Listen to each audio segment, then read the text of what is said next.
जय हिंद साथियों, आपके अपने यूट्यूब चैनल यस स्टडी 21 में एक बार और स्वागत है। हम लोग आज से शुरू कर रहे हैं क्लास 10th का साइंस और पहले चैप्टर को हम लोग पढ़ेंगे रासायनिक अभिक्रियाएं एवं समीकरण। तो चलिए हम लोग देखेंगे कि रासायनिक अभिक्रियाएं होती क्या है। तो कह रहा है वह प्रक्रिया जिसमें नए गुणधर्म के साथ पदार्थ बनते हैं क्या कहलाते हैं? रासायनिक अभिक्रियाएं कहलाती है। जैसे इसका एग्जाम्पल हम लोग देखेंगे, जैसे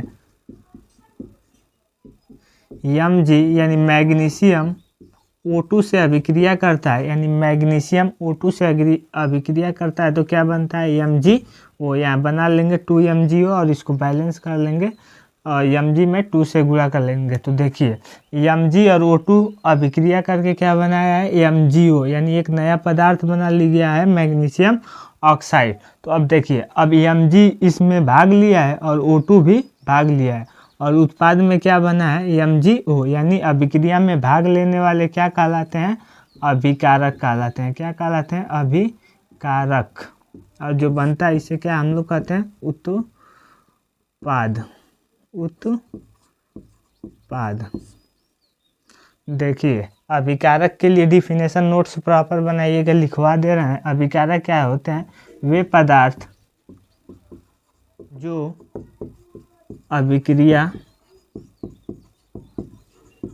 में भाग लेते हैं, यानी वे पदार्थ जो अभिक्रिया में भाग लेते हैं। देखिए Mg प्लस O2 क्या हो जाएगा? अभिकारक हो जाएगा। और देखिए उत्पाद क्या हो जाएगा? यानी अभिक्रिया के फलस्वरूप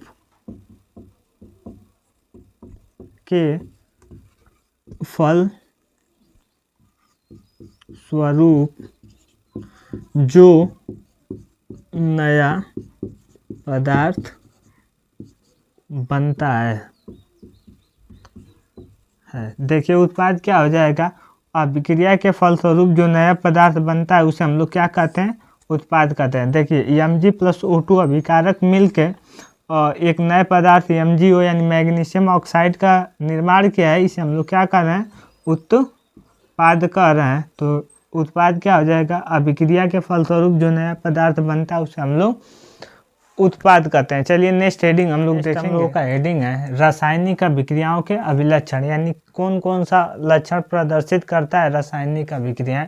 यानी गैस का निकलना, ये भी हो जाएगा, अवक्षेप का बनना, रंग में परिवर्तन, ताप में परिवर्तन होना और अवस्था में परिवर्तन। इसके कुछ प्रमुख अभिलक्षण है। जैसे मान लीजिए गैस के निकलने में हम जिंक का हाइड्रोक्लोरिक अम्ल से अभिक्रिया करवाते हैं तो क्या बनता है? ZnCl2 और प्लस H2 गैस निकलता है। इसको बैलेंस कर लेंगे। अभी आगे हम लोगों का टॉपिक है और रासायनिक समीकरण संतुलित करना, तो वहाँ देखा जाएगा कि कैसे संतुलित हो रहा है। यहाँ 2 से गुणा कर देंगे, 2 हाइड्रोजन 2 क्लोरीन और 1 जिंक। तो देखिए गैस निकल रहा है इसमें H2 गैस। वैसे ही अवक्षेप का बनना, रंग में परिवर्तन, ताप में परिवर्तन होना और अवस्था में परिवर्तन कुछ रासायनिक अभिक्रियाओं के अभिलक्षण है। नेक्स्ट हेडिंग है हम लोगों का, अच्छे से प्रॉपर नोट्स बनाइएगा, यहाँ अच्छे से लिख दे रहे हैं हम।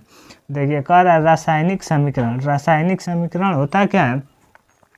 तो देखिए केमिकल इक्वेशन क्या होता है? किसी वास्तविक रासायनिक अभिक्रिया का अभिकारक, यानी जो अभिक्रिया में भाग लेता है, तथा परिणामी पदार्थ यानी जो बनता है, यानी जिसे उत्पाद कहा जाता है, के प्रतीकों तथा सूत्रों के रूप में प्रदर्शन उसकी रासायनिक समीकरण कहलाता है। यानी इसके कहने का मतलब है, यानी जो भी पदार्थ अभिक्रिया में भाग लेता है उसको किस प्रतीक से दर्शाया जाता है तथा जो उत्पाद बनता है उसको किस प्रतीक से दर्शाया जाता है, उसी दर्शाने को हम लोग क्या कहते हैं? रासायनिक समीकरण कहते हैं। जैसे इसका एग्जाम्पल हम देख लेंगे, इसी ऊपर वाले को ये कह रहा था कि जिंक का अभिक्रिया कर रहा है HCl से, तो इसको दर्शाएंगे कैसे? तो देखिए जिंक का प्रतीक होता है Zn और ये अभिक्रिया कर रहा है किससे?